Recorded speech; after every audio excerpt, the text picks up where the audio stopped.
7th installment of the Golden Brews podcast. I am Bishan. On the other side, we got my brother Harry. Welcome to another episode. Thank you guys for watching and subscribing. We finally hit 1,000 subscribers on Saturday of this past week. Thank you guys so much, wholeheartedly. Everybody that's subscribed to us, everybody that tunes in week and week out. Thank you. Yeah, we reached 1,000 subscribers after a little over a month. Our first episode was launched on October 23rd. So really exciting to see that sort of reception just after a month. Sounds like we are doing something right, Bish. So yeah, or we just have 1,000 friends and they're the only ones that subscribe to us. Yeah, thanks, boys. So thank you to everybody that's given us a chance and an opportunity to do what we love. Thank you. Yeah, we're gonna keep it going. I don't think this train's stopping at any point. So, man, it's December. We have the holidays approaching, right? We are kind of in the holiday season now, right? I got a lot of things going on. I'm on pat leave right now. Okay. Traveling to New York next week. Are you going to join me in New York? That's TBD. I'm not sure scheduling wise. It's just been really difficult. Got a couple buddies that drove down to Los Angeles today. I was unable to join them. Work over here has just been a little hectic. So, I'm trying to manage, everything, but let's see, it's going to be a last minute thing if it happens. If I'm not able to make it to New York, the plan is going to be to try and get to Philadelphia at the very least. Yeah. Try and make it to New York. It's going to be a blast. I mean, Christmas in New York is, I've never been there. I've only seen it on Home Alone. So it's going to be cool to see it in person. So we'll be in New York on Wednesday, and hopefully, if things work out and you do end up making the trip, we can actually shoot in person. That's something that we haven't been able to do yet, so that'll be pretty really neat. Cool. Yeah, that's probably one of the biggest reasons about me coming out. Yeah. Other than, of course, spending time with my nephew, and my sister-in-law, and you're kind of in there too. But man. So I'm gonna give it a go, and I'll try and make it. Cool. Yeah. All right. So let's jump into sports. All right. The first topic is college football. A lot of things happening. The season's wrapping up. One of the big games that just concluded last week with some controversy. Michigan Wolverines took on the Ohio State Buckeyes. Something happened with the flag. I saw snippets on, Twitter and ESPN. It's all over. Walk us through what happened in the game, and then walk us through what happened at the end. So this is a very, very low-scoring game. Surprising, though. Ohio State was a very, very large favorite. They were favored by about 20 points, if not more, at home, where to beat Ohio State at home it's unheard of, especially, being a favorite like that at home. So a very down on their luck Michigan Wolverines team went to Ohio, and they got them. They pulled one out of the frying pan, and man, it was a really, really back and forth, just rock'em sock'em type of game. But it was just a really, really old school game that we don't really get to see anymore. It was a 13-10 final. Usually in college football, it's just insane the points that some of these clubs they put up, or these teams. Sorry, I want to say I saw a game the other day, Georgia versus Georgia Tech. It went to 8 overtimes. Jeez. 8 overtimes. Yeah, they scored more points in the overtime periods than they did. Then Ohio State and Michigan scored in their 4 quarters. So I mean, it was pretty wild. I couldn't really believe it, to be honest with you. But man, yeah, the Wolverines are 7-5 this year. That's just crazy. Coming off an amazing year last year, winning the Natty. But man, Ohio State came in 10-1, and man, they just couldn't get it done. But after the game, that's when the chaos ensued. It was pretty wild. Some of the Michigan players thought it would be a good idea, which it never is. They decided to go Baker Mayfield and plant their flag inside the Big O at Ohio State, and of course, the Ohio State players, took. Yeah. It is just, it's unbelievable that it's taken so long for college football to do something like this. But my goodness, if you've ever watched the college basketball tournament, the Final Four, brackets and the Final Fours, the brackets, March and how Madness. exciting that gets, just imagine that to the 10th level. I mean, because it's football, it's something that we love to just watch these guys drag it out. I mean, they drag it out even after the game is over. Ohio State, Michigan. Yeah. Playoffs, I think adding that to anything really, especially college football, is going to draw in more viewers. It's going to have more excitement because everyone's going to be looking for that Cinderella story, right? Everybody's going to be rooting for that one underdog that goes all the way and does something magical against one of these powerhouses, right? That are these favorites to win it. So that'll be exciting to watch. Who's your favorite to win it this year? Yeah, I mean, I'm sticking to the West Coast here, man. Oregon? Oregon has it, man. I think Oregon has overall one of the best teams in the nation. They've done it. It's pretty much been wire to wire for them so far. There's other teams out there though that have been playing really well. Notre Dame looks really good.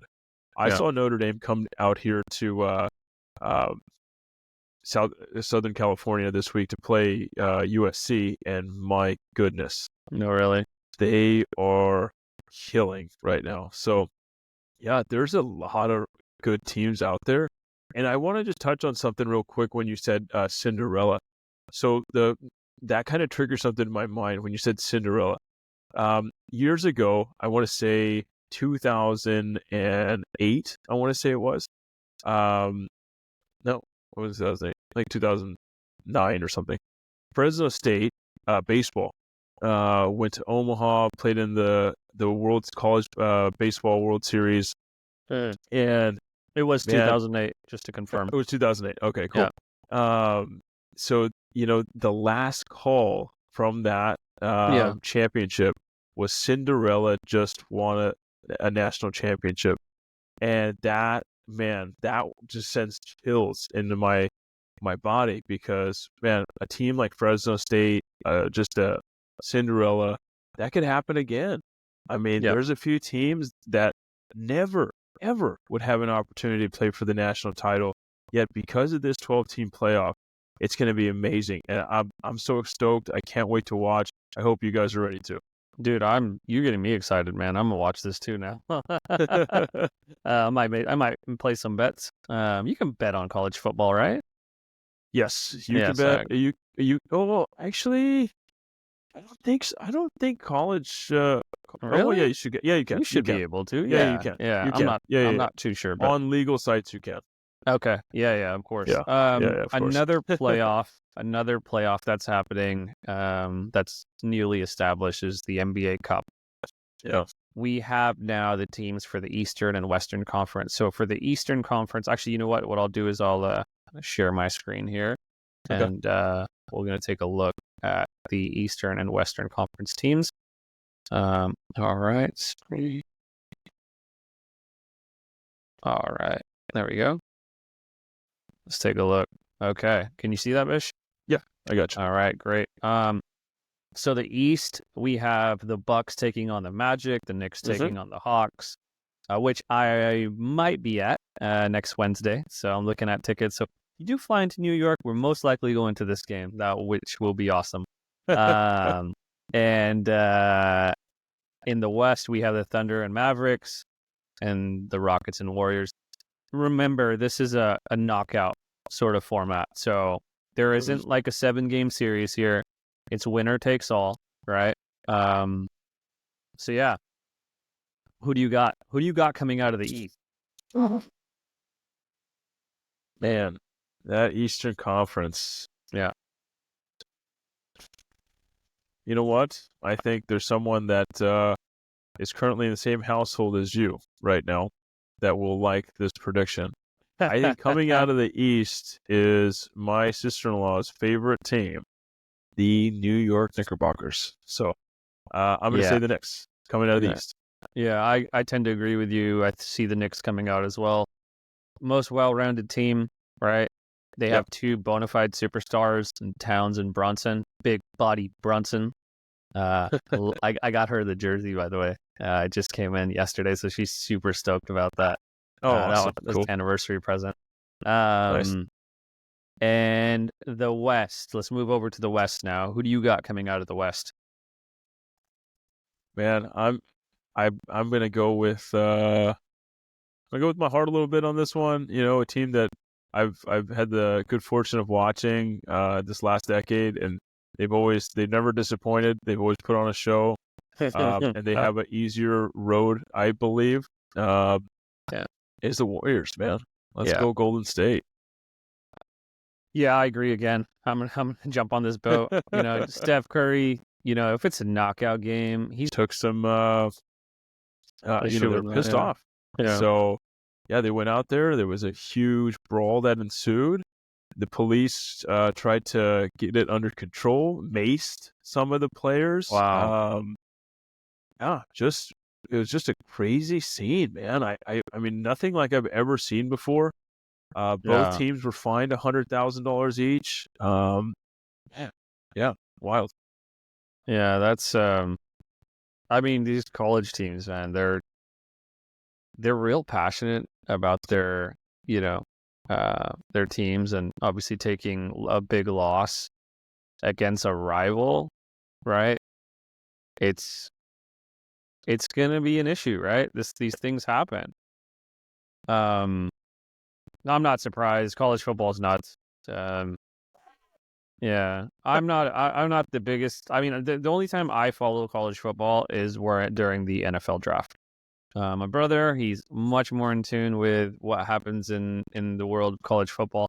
One thing I did find really interesting with college football, I know this is kind of a newer development, is the playoff, right? Rather than how they used to just rank teams and vote into who was the top 25 for, I don't know how many different listings there were, but whoever would vote. I don't know who votes on this, but I'm sure it's probably the same thing now, but it's just in a playoff format. Right? There's a college football playoff committee. Okay. And it's made up of just different people that I want. Is it 20 people? I want to say. I'm forgetting how many people it actually is, but it's all these people that have a very good knowledge about college football. They watch all the games. However, these people on this committee, they only meet once a year. The only time they all watch the games together is this weekend. This championship weekend that's coming up. You got your SEC championship. You got your ACC championship. You even got your Mountain West championship. All of these championship games, they're going to be watching every single one of them. And what that does is it allows them to see, win or lose, what teams should go into the college football playoff. This is the first year that 12 teams will be invited to this thing. The top 4 seeds will have a bye week. So, it's very different from what we're used to, but it's going to be very exciting. the Steph last Curry with a person. shot, but Yeah, you don't want to go up against this guy. I'm sorry. He's going to take it. He's going to be a nightmare for the Rockets. Yeah. Mavericks and Thunder. I saw 7 games of the Mavs. I'm not even sorry. It wasn't even 7 games. 6 games of the Mavs or 5 games of the Mavs. I don't remember now. This is when the Celtics. What did they do? I think it was 5 or 6. I don't know. But anyways, Luka doesn't play defense. No defense, Luka. Right? He's a liability. It's the sad. only thing Luka's been guarding is his food lately. But oh man, yes. you know, Yeah, keep go on. going. Sorry. No. Go for it. But you know what's funny is I saw this. There was a comedy show not too long ago that I saw. Steph Curry was at. And man, Mike Epps was doing the show, and it was so funny because he's like, man, this guy just goes out there and pretends like he's like 10 years old playing basketball. Just throws the ball up.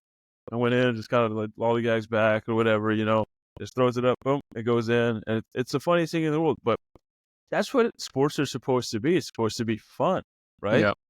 Anything we do in life, if you're not getting enjoyment from what you are doing, you shouldn't be doing it, right? And these guys play a sport as their job, which is amazing. But he chooses to enjoy it more than, I think most anybody else. So it's awesome to watch, especially for kids growing up, seeing someone like that just enjoys just every day that they're out there on that court. Dude, Steph has changed the game of basketball that we've never seen an athlete come in and change the way he shoots his 3-pointers.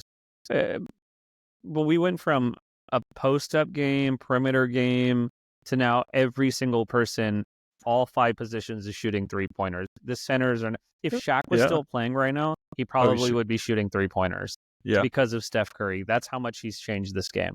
And Shaq would probably be making more threes than free throws. Shout out, Diesel. Shout out. Man, Diesel's legend. Yeah, so, all right. Now we got the Warriors coming out of the West. We got the Knicks coming out of the East. That is going to be a killer championship. We are in for a treat if that does happen. Heck yeah. Who do you got winning it all? Oh, man, I'm going with Warriors. I'm going with the Warriors. The Warriors, just that the competitiveness that you get from somebody like Steph Curry is just, my goodness, man. Like, I would take him over, man, almost anybody in the NBA to build a franchise around. He's just that guy that, everybody gravitates towards. But with him, you could be down 12 points, and within 3 minutes, you're up 12 points. I mean, it's just unbelievable. I've never seen anything like it before. So those whole percentage charts that sometimes you see on ESPN, the percentage indicator of winning, the Warriors percentage, sometimes it goes like this, but boom, it goes just like that within a second. So it's wild. So that's who I would go with. I don't think you can join me on this one, but what do you think? I am not going to join you on this one, unfortunately. I'm going to go ahead. I'm going to go with the Knicks. I think they have 3 perimeter guys on defense, right? OG, Hart, and now I'm blanking on the third guy's name who came in from New Jersey. They traded 4 first-round picks for him. He was originally on the Phoenix Suns, and I'm blanking on his name. But basically, they got 3 guys that play really good defense, and I think just Steph is going to have his hands full. And I think Karl Anthony Towns is also going to be too big for them down low. So Draymond's going to be interesting, when he's on Towns. I think that matchup, Towns loves to talk shit, and Draymond does too. I think this is going to be an interesting matchup for sure. I hope we get it. I hope that's the matchup. We'll see what happens. There's some really good teams in there. It's one game. Anybody can win it. So that's the exciting thing about this thing, man. I love being able to watch these games that, they have meaning, right? As someone that doesn't watch basketball all the time, I'll be honest, I don't do it, and there's just sports like that are out there Yeah. I think, were you mentioning Mikal Bridges? Is that who you're talking about? Mikal Bridges. Thanks. Okay, gotcha. Yeah. Okay.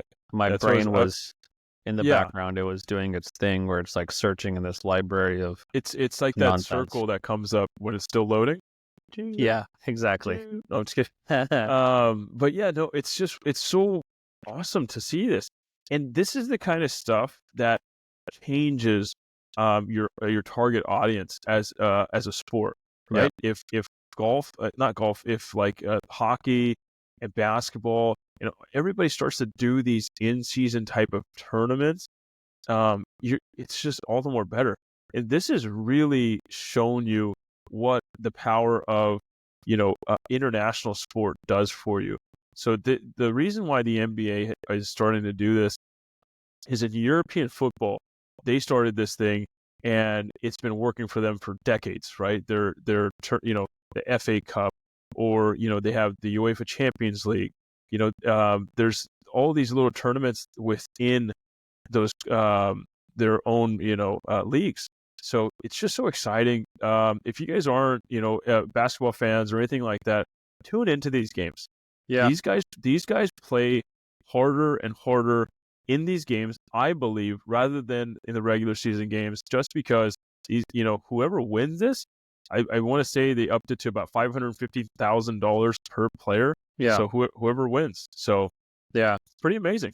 Which is cool, especially for like some of the bench guys, to get and a holiday gift, right, from the NBA if they're able to win it all. That's really cool. For sure. All right, so we picked the Knicks, we picked the Warriors. Yep. Out of these two teams, which one do you think has the best chance to go to the actual finals in June? Oh. So, man, that's tough. I if I had to guess, or if I had to pick one, I would say the Knicks. I think the Knicks are just built better. Come on, dude. Out of the Warriors and the Knicks? Yeah, but come on. I mean, you think about who's out in the East. Oh God, come on! What are you talking about, bro? Whatever, man. Just because the Celtics won 1 year, you think they're like world beaters all of a sudden? I'd rather take Cleveland over the Celtics. You're nuts. You're crazy. You know what? If Cleveland plays the Celtics, put some money on where your mouth is. We're gonna bet on that game. That series, sorry. Oh yeah. Okay. Yeah. Let's do it. Yeah. We will do it. Put that in the bank. Okay. Fine. You got the Knicks. Yeah. We talking about these two teams. You're not talking about but you talking about the road. No, but the road to success. No, you have to consider the teams that aren't in this cup, right? Who's gonna have the tougher task of getting there? Knicks are not going to beat Boston. Yeah. Trash. The Warriors, I think, have the best shot. I don't see anyone out west that's scary or daunting. I mean, yeah, the West is something else. Yeah, I mean, anyways, even the Lakers had a hot start. Now everyone's saying that, I think LeBron's had a couple rough games and he's washed, right? This guy's done. It was going to happen at some point. He's going to hit. Father Time's going to catch up. LeBron's going to be done. Might come sooner rather than later. I hope not. I want to see him, finish out the season as strong as he can. Maybe even make a good playoff run, right? Because I'd love to crush his hopes again in the finals, because he loves to lose in the finals. It's just he likes to get there, but he doesn't like winning it. Yeah. Let's. Anyways, yeah. Let's just keep it moving. We can, because you and me, we can digress and talk about LeBron and everything. But all right. So MMA, we got some big stuff happening in that world. Conor, he's being removed from Proper 12, which is his whiskey label, right? He actually sold part of his stake in the company back in 2021. He's been part of the marketing for Proper 12, right? The reason is he was found guilty for a sexual assault. Now I don't want to talk about the case, really, right? Yeah. I want to talk about McGregor's legacy. How do you think this is going to affect Conor McGregor's legacy? I mean, it's kind of tough to say. I want to say there's two different legacies that we're talking about here. If we're talking about the legacy of him as a fighter in the octagon, he's one of the best. He's one of the best entertainers, one of the best fighters we got to watch growing up. But then you take into consideration the outside the octagon, outside of MMA, the things that have occurred. He had that incident with the bus when he attacked, a bus carrying some of the fighters, fighting some of the guys post-fight in the octagon. It's just, his legacy is, it could be defined by things like this, unfortunately. It's not the first thing that, people think about that you've done in your life. It's the last image that you show them. So, whenever you're in a setting, or if you're doing something that you shouldn't be doing, and if you're someone like him, that you're a celebrity, you got to consider these things, the hardest part about this whole thing for me is, he's got a fiance and they have kids together. So, it's not just his legacy at the end of the day that he's hurting. It's theirs. Yeah. It's their reputation, and if his fiance stands by him through this whole thing, it's just difficult, man. Kobe's wife did, right? Vanessa did. Yeah, so. she got like an $8 million ring too, but yeah, that's true. But after that, Kobe did come back. He did win more championships. He left us. But that didn't shake away from that. We don't know what happened there exactly. No, things were sealed and all that stuff and what have you. But this is the last image that we have of him. Yeah. Is him leaving the courthouse after the guilty verdict. It's a bit sad, to be quite honest with you, because he isn't one of those people that you would think would be capable of these things, and yet he's been found guilty of it. How about yourself? What are you thinking about this? Man, I was one of Conor McGregor's biggest fans.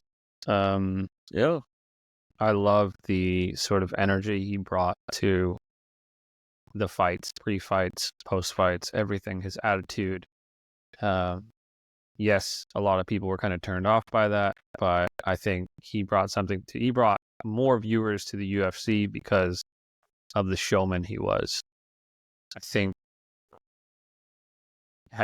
gaining all this wealth and this following, and it just caught up with him, this party lifestyle. You've seen some of the things that have been said about his drug use. I don't know if he's doing it, but right. You always see him rubbing his nose, and don't know, man. He's in a tough hole right now, and I don't know if he's ever going to fight in the UFC again. I don't know if he needs to fight in the UFC again to redeem himself or find himself, right?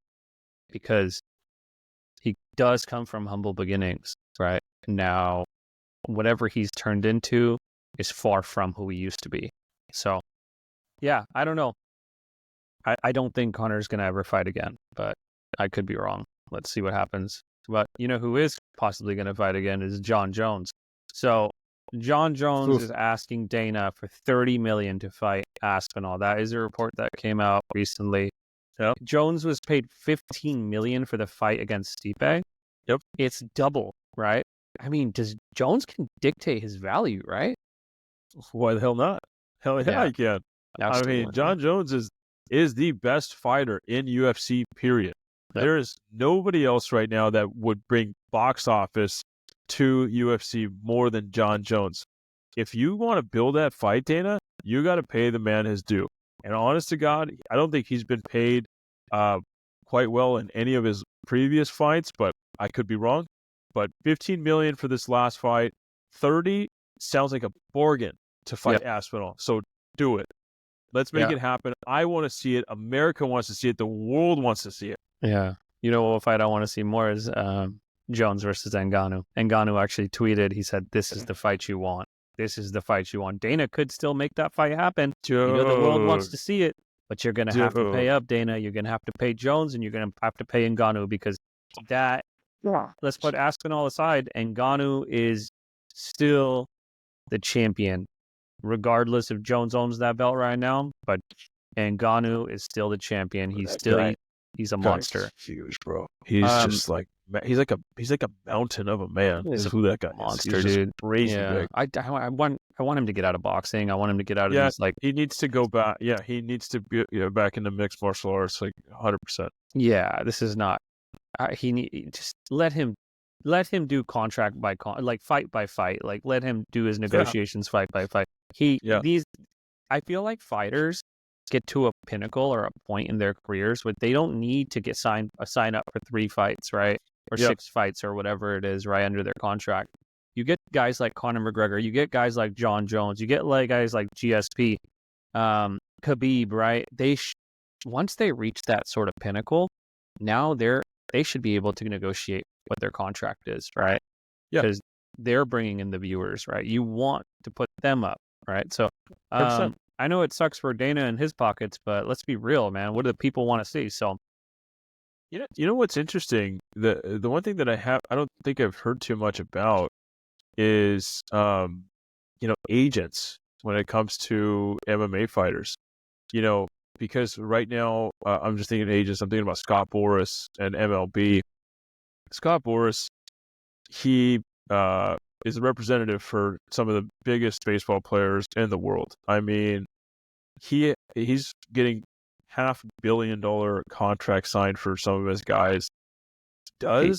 Is there agents out there similar to that in MMA? The guys that can go to Dana and say, "Hey, like, my guy, he needs this," and then we can move forward. I mean, I think there is. Boxing has its promoters, right?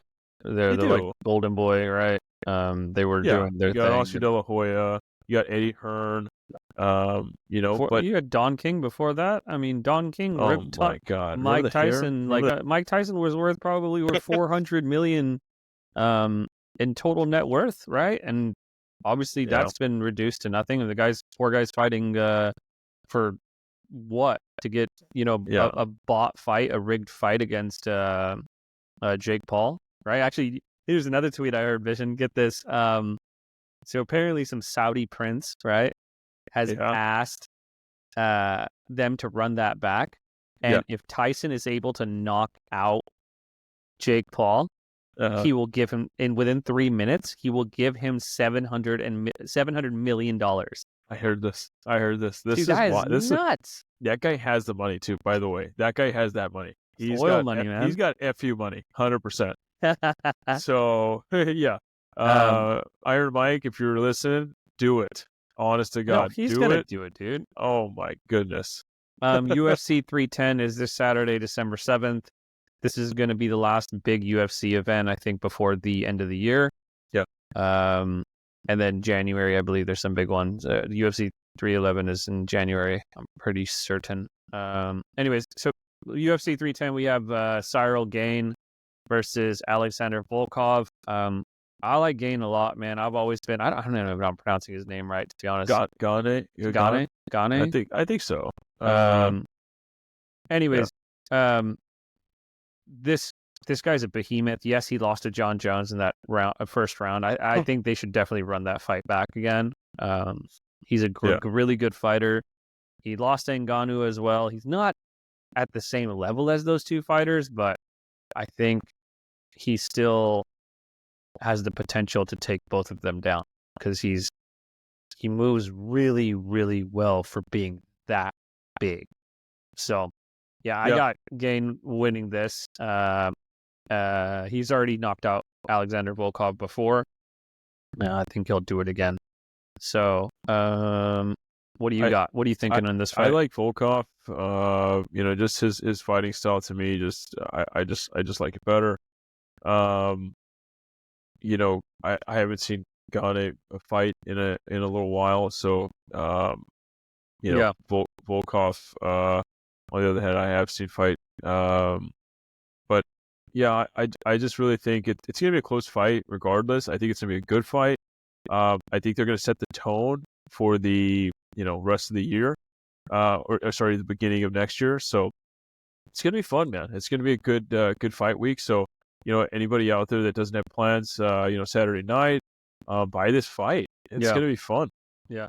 The other fight, Battle of the Undefeateds, Shavkat Rakhmonov versus Ian Machado Gary. Yeah, this one's going to be good too. Shavkat is such a good fighter. Such a good, yeah. He is ground and pound. He can submit you. He can beat you to a pulp. And then Ian Machado Gary, this guy's good, man. He's not a bad fighter. He's undefeated as well. Yeah. He moves really, really well. He's kind of deceptive, right? You think you know him as you're in the ring. You think you're kind of picking up his speed, and then he just clocks you. So I think this is going to be a really good one as well. What about you? Yeah. Two undefeated fighters. To be quite honest with you, I haven't really watched too much of their stuff. I'm excited to see this though. I'm definitely tuning in for this. Let's see who pulls this one out. Yeah. So NFL Week 13 has wrapped. Tonight's actually Thursday, right? So we got the big game, Packers against the Detroit Lions here shortly in a couple hours. But let's talk about Week 13. Vikings defeated the Cardinals. This was a pretty good game, man. Like right up until the end. Cardinals, they were leading their division. They were leading the NFC West. They aren't anymore. Seattle's taken over. Are the Cardinals in trouble? Oh yeah, the Cardinals are in a free fall right now. If you want to be a playoff team, if you want to be a Super Bowl contending team, you have to win these down to the wire type of games. The one score games have become so paramount in the NFL. Those are the games that create, championship winners. If you look at I think maybe at the last 15 games the Kansas City Chiefs have played, they've been one score games, and I think they won every single one of them. I mean, it's insanity. So that's what you have to do. If you can't win those close ones, you do everything right. You can do everything right in a game, and that comes down to that last field goal or that last drive when you're going down the field or they're coming down on you. You got to make sure that you get it taken care of. You got to put those things away. Yeah, absolutely. The Cardinals, I think they're going to start reeling here. They got some tough games coming up. So, yeah, the Vikings, on the other hand, I think they're still second, or tied for second in their division, right behind the Lions, right? I think they're 9-3, if I'm not mistaken. Let's have a look. Yep. Yeah. So, sorry, 10-2. They're 10-2. Yeah. Wow. And then Green Bay's 9-3. So they're number 2 in their division, right behind the Lions. This game is that much more interesting tonight. So super 100%. excited about that. The Very Vikings are playing really well, really, really well still. Okay. So then we had the Eagles defeating the Ravens. Wow, dude, the Eagles. I've been wrong. I'm going to be the first to admit this. I've been wrong about the Eagles. They are a very good team, all levels. They're playing the way you should play football right now, especially in late November, December, against tough teams like the Ravens. Now, are the Ravens a threat to any of the top teams in the NFC still? So if you look back... I meant to say AFC. I apologize. AFC. So if you look back at I think the last 3 games the Ravens have played, they've been outscored by about 20 points, 23 points. I'm sorry, and total 23 points in 3 games. So who have they played? What are name the 3 teams? I want to say they played the Chargers. They played the Chargers. of course, they played Eagles. But what's happening is, and this is unfortunate, Close is games. their kicking situation has been a little dire. So, like we talked about, Justin Tucker, man, he's probably a Hall of Fame kicker, and that's really saying something because there's only two kickers I know of that are in the Hall of Fame: Morton Anderson and Adam Vinatieri, right? Or Vinatieri's going in, hopefully, maybe if he's not in already. Yeah. But it's crazy to see that fall from grace from him. So I don't know. Do they make a move? Is he costing them games because their offense is doing well? They're getting it down there, and you got to put points on the board. Their defense is good, so I don't know what's going to come about, but that division's difficult, man. They got the Steelers in that division. They got the Cincinnati Bengals in that division. And who knows, man? Jameis Winston might go in and win a game again, if he gets those pick sixes under control. I mean, Lamar Jackson is 2-4 in the playoffs, and he's not winning regular season games right now. So I'm not, if I'm a Ravens fan, I'm not excited. I'm a bit nervous right now. Sure. Yeah. Eagles, on the other hand, actually, you know what? I'm just going to quickly share my screen so we kind of take a look at the playoff picture here. All right. Let me know when you can see that. Cool. All right. So the Eagles are right here, number 2 seed. They're 10-2, 1 game behind the Detroit Lions. That might change tonight. Yeah. The Eagles, can they make the Super Bowl this year? Can they go back to the big dance? Yeah, of course. I mean, they have everything that you need in a championship team. I mean, they have a really good quarterback who always puts him in position to win. As long as he doesn't make the mistakes, he just becomes a game manager. That's all you really need from him. Yeah. Saquon Barkley, just hand him the rock, throw him the rock, do whatever you need to do. Use the heck out of him. They have stud receivers, an offensive line that's, damn near on top. Yeah. But their defensive tackles is the story here. Those two guys in the interior of their defensive line, that sets the tone for the whole defense. It doesn't allow their offense to get, the run offense to get anything up the middle. They always have to go outside. They can't go between the tackles. And if they're, passing, man, good luck getting more than 5 seconds as a quarterback back there. Jalen Carter was a first-round pick last year, and he dropped. He dropped maybe, 13, 14 spots or what have you. He should have been the number one pick. Not last year. It was the year before that. Before last, out of Georgia. He should have been the number one pick. The guy reminds me of Calais Campbell. Like, he is... Who's still playing right now? Right now? Can't believe it. Yeah, 40-plus years old, playing for the Dolphins. 40? No, I think he's like 38, man. I mean, no, dude. Is he 40? He's like 40. He's been playing since like the U days. Huh? That's insane. 40? Yeah, he's been playing since the U days, man. That's crazy. Man, I got to see what I don't believe you. Check it out. I'm telling you. It's insane. There he is. Calais Campbell. His bio. He is 38. I told you he's 38. 40. Same difference. Whatever. Yeah, right. He's 38. Same difference. Yeah, no. I think they even called it out during the Packers game. So just so he's wild, man. Yeah, man. I would not compare him to Calais Campbell just yet. But I mean, I'm talking about size-wise. Just how massive he is. I mean, Calais Campbell's is 6'8". I think Jalen Carter is very similar, not maybe an inch or two less than that. But like, man, it's crazy to see a guy like that drop so much in the draft and just have this. Oh, actually, he's only 6'3". Sorry, my bad. But he's really freaking good, though. Yeah, not gonna lie. He definitely is. Yeah, I agree, 100%. Eagles, they can go all the way this year. Yeah. John will be happy about that. Defeat the Jets. Yeah, John Bonner is going to be really happy about that. It's a good friend of ours. I think we've called his name out a couple times here. Seahawks defeat the Jets.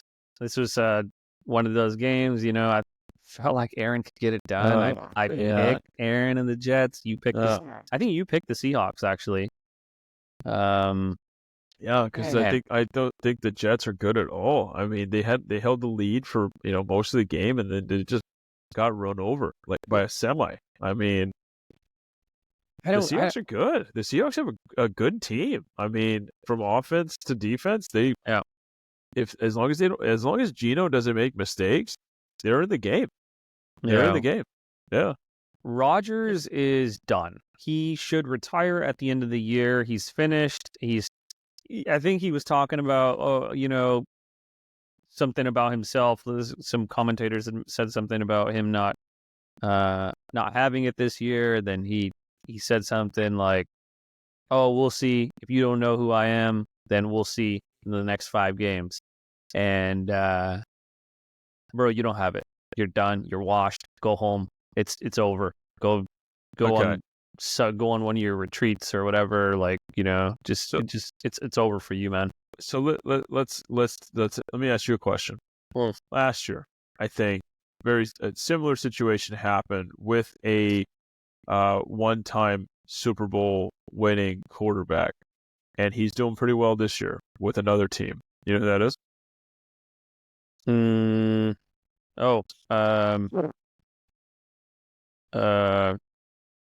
Kirk Cousins? No. Russell Wilson. Wilson last year was a cast-off by the Denver Broncos. Him and Sean Payton got into it. He was even benched. So, that's one scenario, and it could happen if and that would be Rodgers' third team, like Russell Wilson's third team, and he's doing well, and just so you know. Also, okay, fine. Let me ask you. Well, where does he fit? Like, who's going to take him? Look at these playoff teams. No. Just stop for a second. Look at these playoff teams, right? Okay. Look at these playoff teams right now. Which one of these teams? Let's say they all run it back next year. Which one of these teams is going to take Rodgers? The one thing you never take into consideration is injuries. Injuries play a huge part in the NFL. But another thing you have to understand is the Pittsburgh Steelers only have they have one quarterback, I think, on their roster for next year that's signed on their roster, and it's neither one of their top 2. So that's a possibility as well. The Seattle Seahawks are probably the only team on this list here, of the current playoff picture. Like that's the only team that I could see him potentially going. You don't think Minnesota would take him? You don't think Minnesota would take him? No, Minnesota just got the Michigan quarterback as a backup. JJ McCarthy, who got hurt. And they got Sam Darnold. He's a free agent as well. Okay. He's a free agent, but he's not. He's killing it this year, man. He's playing. He's going to get a big contract. He's not going to get a huge contract, but I see a 3-year deal definitely happening in Minnesota with him. I don't think he's going to want to go anywhere else, especially since he's actually seen success for the first time in his career. So. I don't think he'll get a 3-year deal. He's not going. Aaron Rodgers ain't going to Minnesota. Let's be real. All right. I don't know what you're talking about, man. You're just talking crazy now. Yeah. Okay. Right. So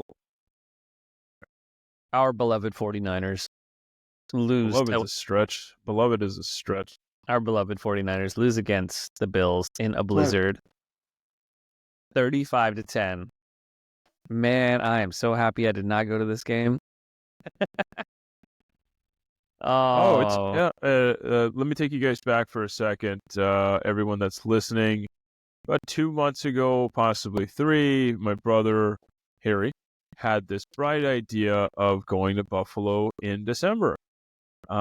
He stated at this time, it doesn't snow in Buffalo in December. We will be okay to go to this game. I don't know if you all saw the images. It was a blizzard. There was not inches of snow. There was feet of snow out there in Forest Park. So, I'm thankful that I was indoors watching this game.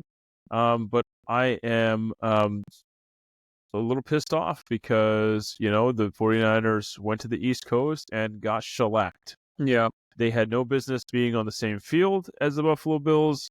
They got their best player on their team hurt. Thank goodness Nick Bosa wasn't playing because he could have further hurt himself. Trent Williams was out. Thoughts and prayers to him and his family. They're dealing with a tragedy right now. Jordan Mason went down. This was all around. This was probably the ugliest game I've seen the 49ers play in the past 5 years. Yeah. So it's tough. Brock Purdy threw for 94 pass yards. Josh Allen threw for 148 pass yards and 2 touchdowns. Josh Allen is built for these types of games. Bad weather, he plays really well. Brock Purdy doesn't play well in bad weather games. So there's a lot of talk on Twitter, X, about not paying Brock Purdy a large sum of money at the end of the year, right? Next year. It's interesting. It's really interesting because you tell me, did Brock Purdy's stock go down? And is this going to hurt his chances at securing higher compensation in the future? Let me ask 49er fans this. Who's a better option than Brock Purdy? Aaron Rodgers. Yeah, of course. There's probably like 1,000 people on Twitter or X saying that right now. No, I don't think Brock Purdy is young. He's dedicated. He loves his team. These players play for him. He plays for them. That game was so atrocious on all levels. The field conditions, the players on both sides. If you looked at the depth chart from the beginning of the season for the 49ers to now, there's probably about 20 different players in starting positions. You wouldn't even believe it. I mean, it's unbelievable. You can't put that just on Brock Purdy's shoulders. Right. Don't think the grass is greener, guys. The grass might not even be any grass on the other side. Think about that. Yeah. This one's tough. I think he's not a top 5 quarterback, not this season at least, and it probably has to do with a lot of the injuries. Brandon Ayuk not being there. Yeah. The offensive line not playing great. Right. I think they're going to have to do some reshuffling there. He's doing what he's needed to do to win a lot of games, right? And the coaching hasn't been great. Like the defense has let up a lot of points in the fourth quarter, where games they should have probably have won, they didn't because of the defense. There's a lot of guys missing. This is one of those years. So, CMC got injured, right? And there was some other talk about, and you and I, we played Madden our whole lives, right? And that one thing you don't want as a fan is to see one of your players on that cover. Why? Because the Madden curse. That's a real thing, man. It's a real thing. Real thing. And I thought he was going to, get past it, right? But then, and he looked good. He looked like CMC again in that game, right? Up until the injury.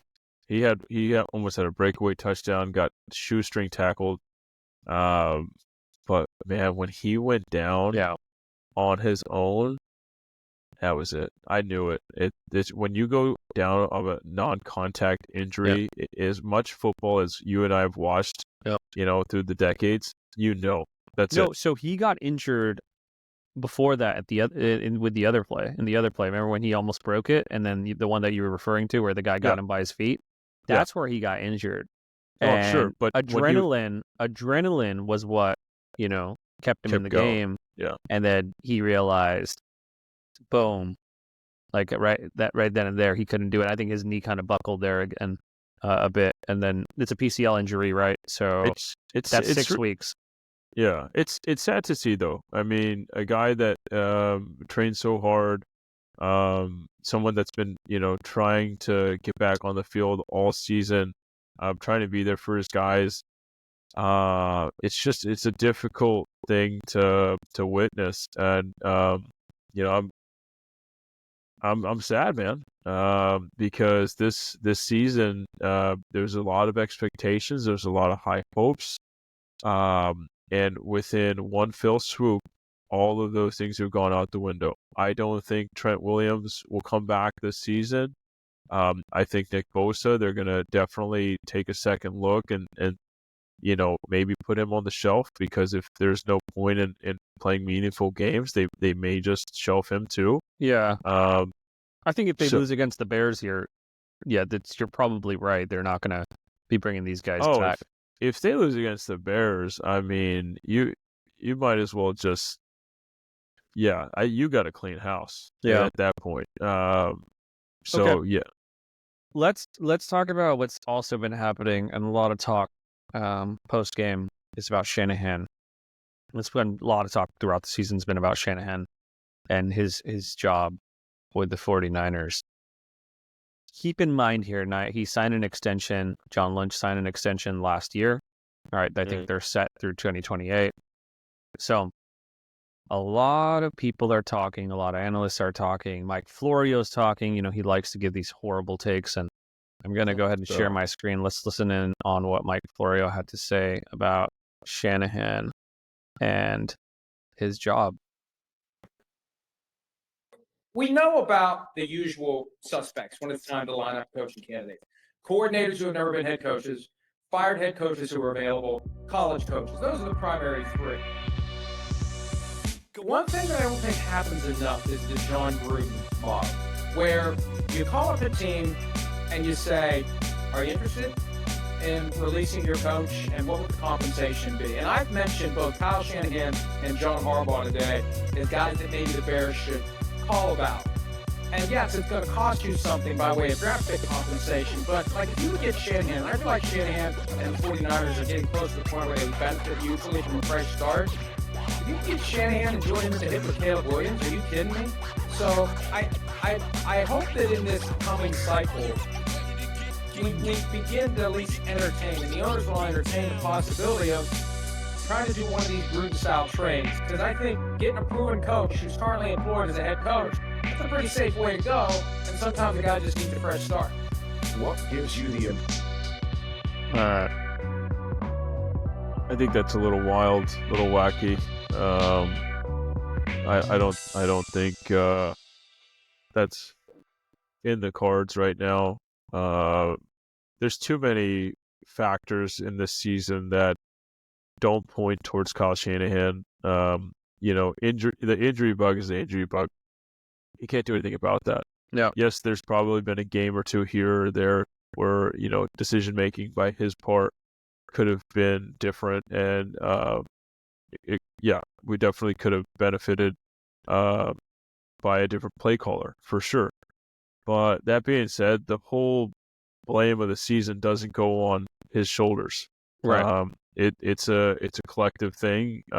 There's so many motivating factors there. So I think Florio's definitely onto something, but not with the 49ers. I think John Harbaugh definitely could be someone that would go to Chicago.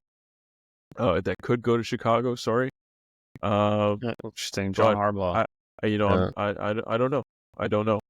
Yeah, I mean, they're probably going to be looking for somebody that can help develop a quarterback, right? I think the Bears fans really want the offensive coordinator from the Lions. What's his name again? Oh yeah, he's the number one candidate, but right, he has his pick of the litter though. I mean, would you go to the Bears of all places, or Ben Johnson? Let's say the Eagles go out in the first round and Nick Sirianni gets fired. Yeah. Right.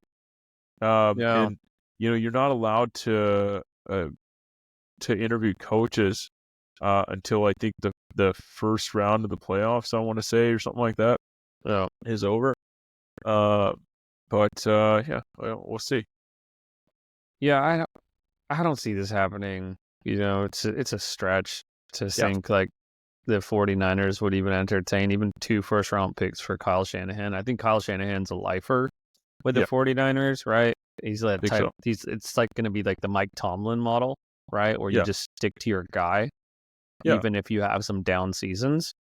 And he and John Lynch have a great relationship. The GM head coach relationship is pretty amazing. I mean, John Lynch actually reached out to Kyle Shanahan when Kyle got the job and offered himself as a resource to help build the 49ers. And that's the reason why that John Lynch actually has the GM job for the San Francisco 49ers. That's cool. So, that relation, it's very difficult to have a head coach, general manager relationship similar to the one that Kyle and John have. So,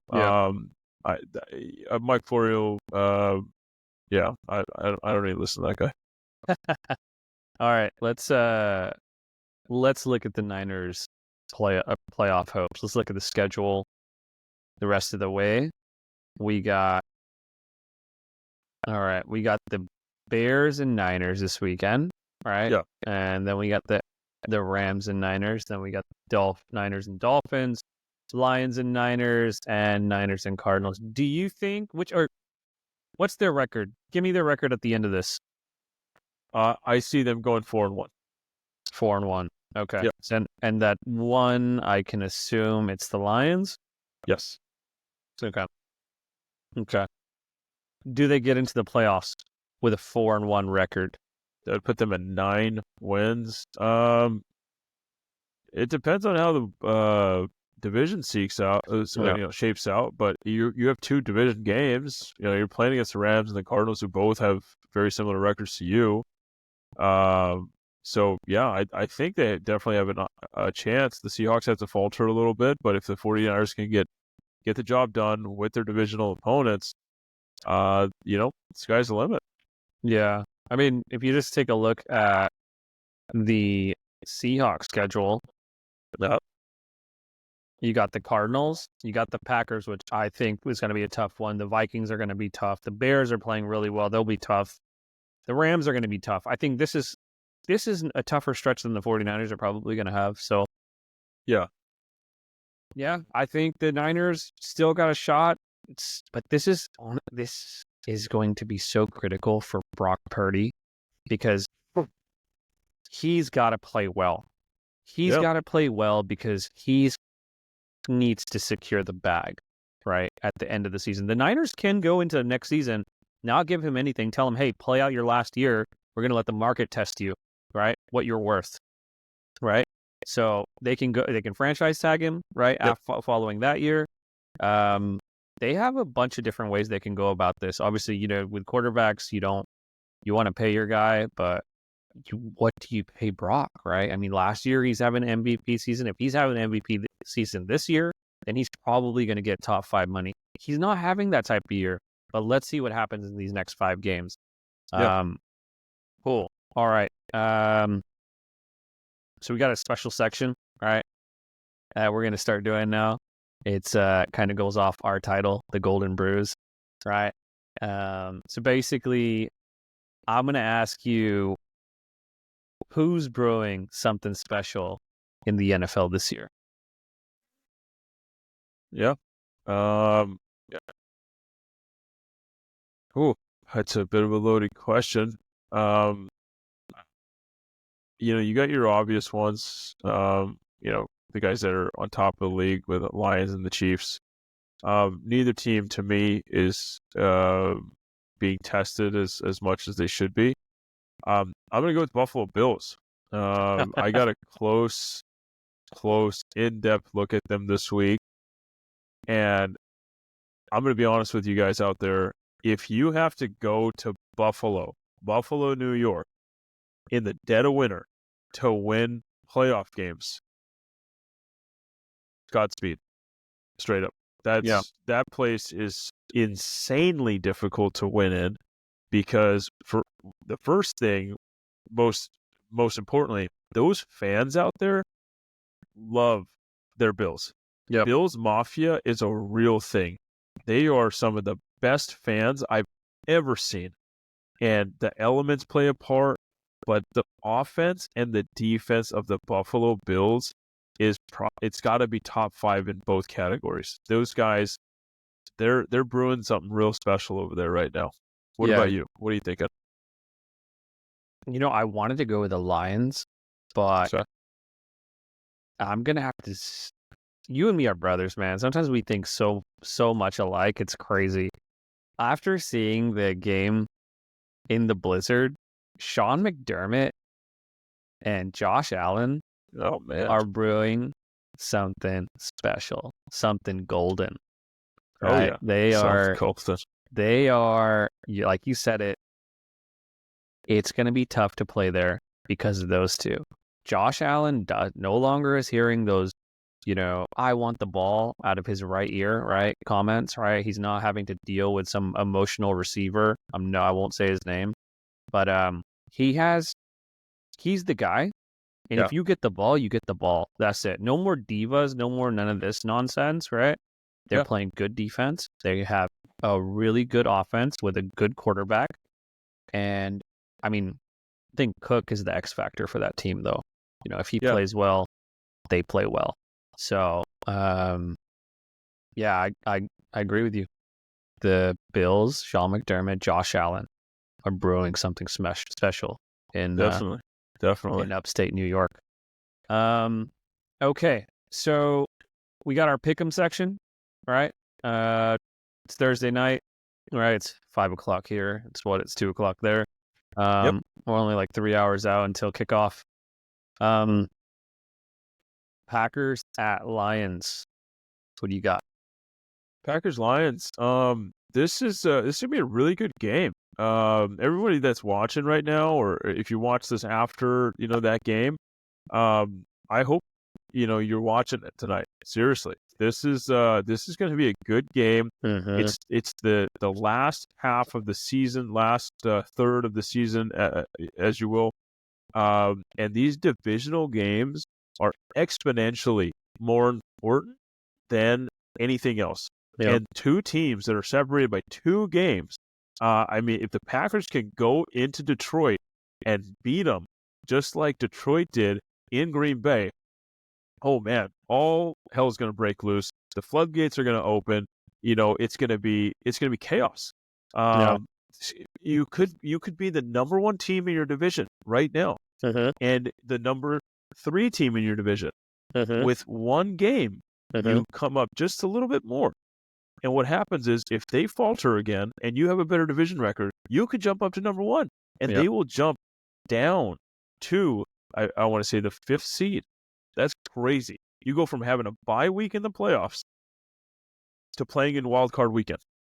So if you're telling me this game's not important, oh man, you're crazy. This game is uber important today. Yeah, Lions are not done. They have not got anything until at the end of the season. I feel like they won't lock up the first seed until the end of the season. They have to keep winning.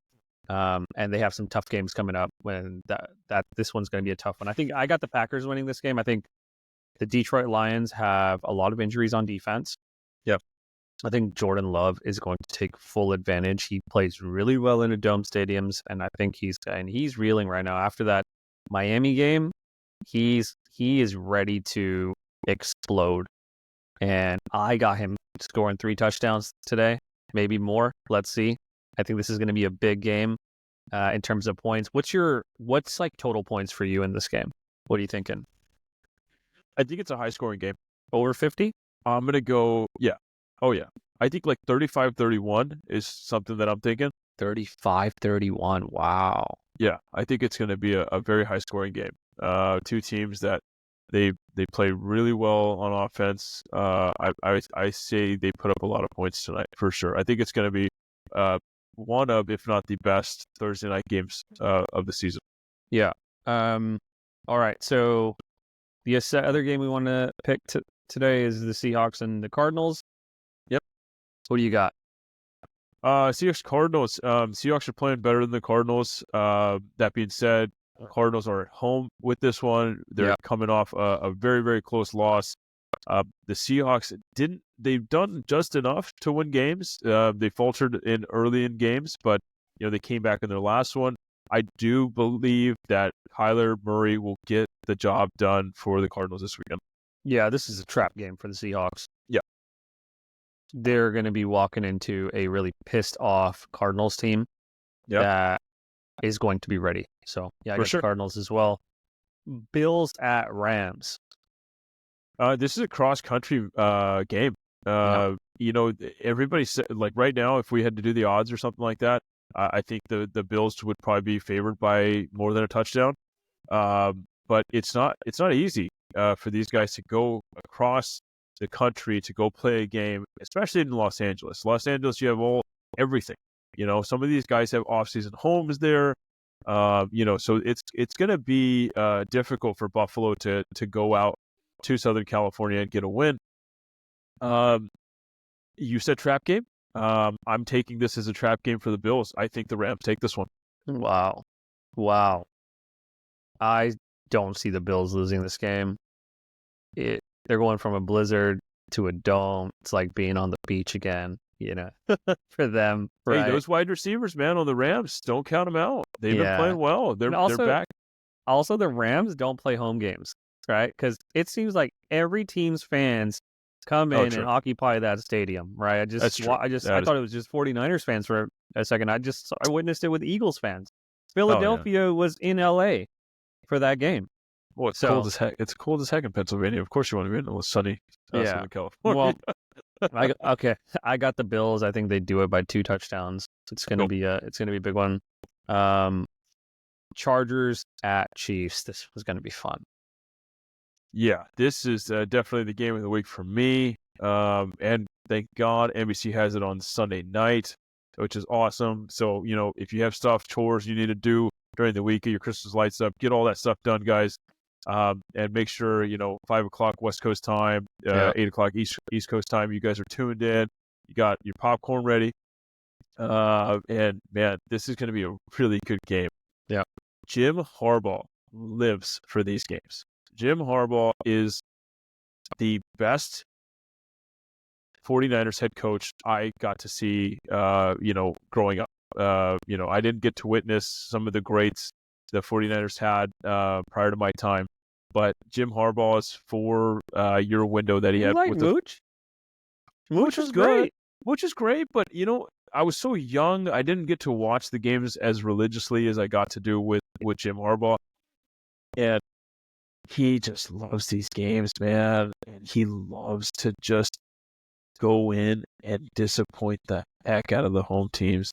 And the Chiefs right now are riding on this high, just, you know, Chiefs, right? Yeah. Let's see what happens. Go Dodgers. Go. So, you know, I've been thinking about Jim Harbaugh and the Chargers a lot in that division and his decision to go to, you know, LA and join that franchise, knowing, well, in fact, he's going to have to play against Andy Reid and arguably the best quarterback to ever play the game after Tom Brady, right? 2 times a year. You're going to have to play them 2 times a year. You most likely won't win that division, right? Jim Harbaugh is not scared of Andy Reid. There are a lot of coaches out there that fear him. Yeah. Like Shanahan. Andy Reid he's sitting on Shanahan's couch, eating his food, doing whatever he wants to do, you know? Yeah. Fuck your couch, Shanahan. Andy Reid runs that shit. But Harbaugh, nah, you don't do that to Harbaugh. You don't come into his house. He comes into yours. But I think this is going to be great. I'm so excited to see this game and then just see the next couple years, this division, these two going back at it. Like, it's like Tomlin and Harbaugh, right? Yeah. Right? It's got that same sort of feel. Like these 2 really good coaches battling it out. This could be a changing point. This could be the changing of the guard in the AFC West. I think I don't know about that. I don't think we're ready for that, but yeah, we'll see. All right. Yeah, I mean, you're big on Harbaugh, man. I love Harbaugh, man. I love him. I know you love him, that guy, man. You got to be a little practical. I run through a brick wall for that guy, man. Come on. Yeah. All right. Cool. All right. So yeah, I got where are they playing? Where are they playing? Like who? Chiefs. They're playing at Chiefs. Okay. Arrowhead. Dude, I mean, the last game was close. I think this game is probably going to be a lot of that. I think this is Yeah, I think the Chargers can take this one. So, yeah, I think Kansas City's not going to go. They're not just going to lose one game this year. I think they'll lose a couple. So, I think this is one of those games they'll lose. So, yeah, I think the Chargers got something special. So, yeah, I think they're going to take this one. It's going to be great for their confidence because, dude, they get into the playoffs and they get a chance to go back to Arrowhead. Ooh, I'd be nervous. All right. So, I think that does it, right, for episode 7. Yeah, this is a fun one, man. I think we did. We kind of were very well rounded here. We touched on some college football stuff, NBA Cup, MMA, NFL, of course. Yeah. I think as we get more and more comfortable doing this, it just we're able to get to more things, get to more sports, and just in general, just do better, and that's just what happens when you get more and more comfortable. So I appreciate everybody watching that's subscribing. If you haven't, please like and subscribe. Yep. We're on every single platform you can think of. The Golden Brews. We're on X. We're on TikTok. We're on Instagram, YouTube, anything that Spotify. And Spotify. Thank you very much. So if you guys are out there and you like what you're listening to, please join us not only this week but join us next week as well. Yeah. This is again, I keep saying it's been fun, but yeah, it truly has been fun. Yeah. I don't see us stopping, right? I think we're gonna keep rolling with this through the next year. Next year is going to be fun too. There's so much to talk about. I can't wait till playoffs hit in the NFL, and it's going to be insane. We get the NBA playoffs. We get MLB come back. We got the college football playoff about to happen. I mean, the first ever one. It's just crazy. We're going to have so many things happening, and it's exciting. Sports is such a big part of our lives, and for us to be able to share our sports knowledge with you guys it's very, very special. It's near and dear to our hearts. And one thing I did want to add, guys, the emoji that we have is our dog Avalanche with the headphones on. Passed away last year.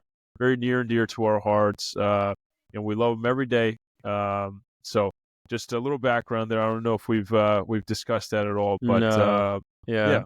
I'm glad you added that. Yeah, I was going back and forth with that on, what could we do in terms of imagery for our pod and, what meant a lot to us. I felt like he was always our bridge, right? Between you and I, right? And I wanted him to be a part of this as much as I want both of us to be a part of this. So for cool, sure, man. This is this is going well, and we're going to keep plugging along. I cannot wait for tonight's game. So I guess signing off. This is Harry Gill. Coming in from the East Coast. All right, guys. Fishy Gill from the Best Coast, the West Coast. All right, man. See you guys. All right.